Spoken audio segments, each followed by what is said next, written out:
নমস্কার, welcome to post market update. আজ Indian market almost সমস্ত ইন্ডেক্স পজিটিভ জায়গা থেকেই শেষ করছে। গ্লোবাল কিউজ গুলো পজিটিভ ছিল। বিশেষ করে ইরান এবং ইসরায়েল ওয়ার সম্পর্কে যে নিউজটা মার্কেটকে অবশ্যই একটা পজিটিভ সেন্টিমেন্ট দিয়েছে, সেটা হচ্ছে আরো একবার ইরানের সাথে ইসরায়েলের যেটা দ্বিপাক্ষিক একটা বৈঠক, যেটা অলরেডি পাকিস্তানে একবার হয়েছে, সেটা আরো একবার হতে পারে এবং সেটা আমেরিকার প্রেসিডেন্ট সেটার সম্মতি জানিয়েছেন। এবং মেবি আমেরিকার প্রেসিডেন্টও সেই বৈঠকে হাজির থাকতে পারেন যদি সবকিছু ঠিকঠাক হয়, ডিল তৈরি হয়ে যায়। সো তার একটা ইফেক্ট অবশ্যই ইন্ডিয়ান মার্কেটে দেখা যাবে, এই পাশাপাশি গ্লোবাল মার্কেটগুলোতেও দেখা যাবে অবশ্যই। গ্লোবাল মার্কেটগুলো যদি আমি এই মুহূর্তে দেখি তাহলে দেখবো গিভ নিফটি এখন 24,420 তে ট্রেড করছে এবং আমেরিকান ইন্ডেক্স গুলোও কিন্তু ফিউচার্স গুলো পজিটিভ জায়গায় থেকে ট্রেড করছে। ইনফ্যাক্ট যদি আমরা ইউরোপিয়ান মার্কেট দেখি, ইউরোপিয়ান মার্কেট মিক্স থেকে একটা পজিটিভ জায়গার মধ্যে ট্রেড করছে।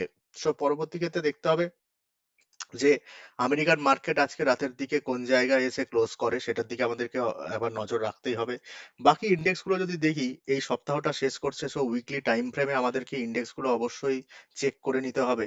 সো এখানে যদি আমি এখানে আপনাদেরকে প্রথমে আমি স্মল ক্যাপ ইন্ডেক্সটাকে দেখাই, যদি তাহলে স্মল ক্যাপ ইন্ডেক্স মার্চ মাসে যে লোটা তৈরি করেছিল, সেই লো এর থেকে যদি দেখি তাহলে স্মল ক্যাপ ইন্ডেক্স প্রায় 18% কাছাকাছি কিন্তু র্যালি অলরেডি তৈরি করে ফেলেছে লো থেকে।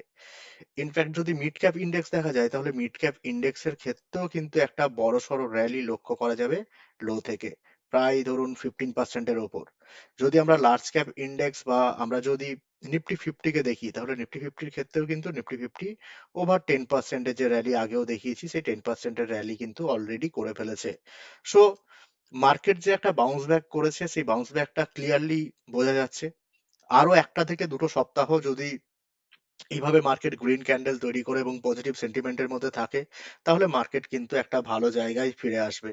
এবং আরো একটা বিষয় যেটা আমি আজকেও নোটিস করলাম, সেটা হচ্ছে মার্কেটের যদি বটম গুলো দেখেন তাহলে মার্কেট গত বছর 2025 সালে এপ্রিল মাসে বটমটা তৈরি করেছিল 7th অফ এপ্রিল, তাই তো 7th অফ এপ্রিল লোটা তৈরি করেছিল অ্যারাউন্ড 21,743। এবং এবছরও যে লোটা তৈরি করলো সেই লোটা এপ্রিল মাসের 2nd অফ এপ্রিল। একটা 7th অফ এপ্রিল 2025 সালে এবং 2026 সালে আপাতত যা মনে হচ্ছে তাহলে 2nd অফ এপ্রিল লো তৈরি করে ফেলেছে। সো এক বছরের গ্যাপে মার্কেট প্রায় একটা লো তৈরি করছে আরো একবার। এটা একটা কোইন্সিডেন্স বলা যেতে পারে মার্কেটের জন্য। যদি অপশন চেন ডেটায় আসা যায় তাহলে দেখা যাবে আগেও যেটা দেখেছি 26,000 লেভেলটাতে কিন্তু অ্যাগ্রেসিভ একটা কল সেলিংটা হবেই। আজ প্রায় 11,500 এর ওপর কল সেলিং হয়েছে। সো 26,000 লেভেলটা যে সামনের 28 তারিখ অব্দি যেতে পারবে না, এটাই সবাই মনে করছে বা কল সেলাররা মনে করছে।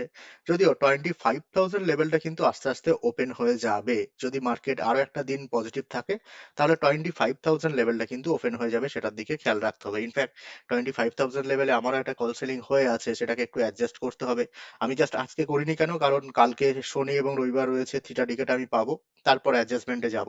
সো আজ অব্দি কোনো অ্যাডজাস্টমেন্ট করিনি এখনো অব্দি।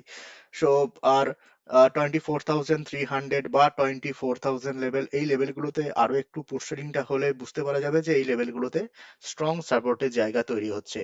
কন্ট্রিবিউশন পার্টে যদি আসি তাহলে দেখবো রিলায়েন্স কন্ট্রিবিউট করছে, এইচডিএফসি ব্যাংক কন্ট্রিবিউট করেছে।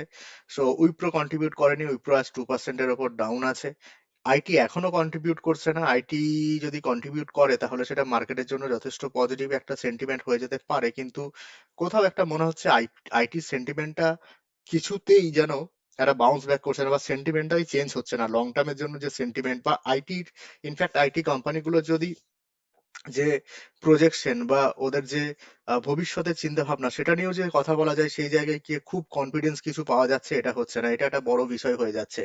সো দেখা যাক আগামীকাল আজকে আমেরিকান মার্কেট কোন জায়গায় শেষ করে, এবং তারপর উইকেন্ডে যদি কোনো নেগেটিভ নিউজ না আসে তাহলে আমরা ধরে নেব যে সামনের সপ্তাহে একটা সেন্টিমেন্টটা, যে পজিটিভ সেন্টিমেন্টে ফিরে এসেছে।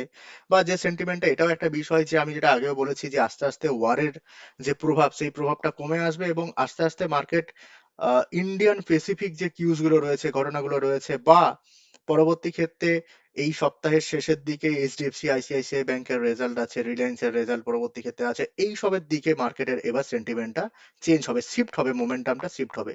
তো সেগুলো যদি ভালো হয়, সেই রেজাল্টগুলো যদি ভালো হয়, কর্পোরেট রেজাল্ট অ্যানাউন্সমেন্ট যদি ভালো হয়, তাহলে ইন্ডিয়ান মার্কেট কিন্তু পজিটিভলি মুভ করতে থাকবে, এটাই আমি আশা রাখবো। আজকের মতো আলোচনা এখানেই শেষ করছি, ধন্যবাদ।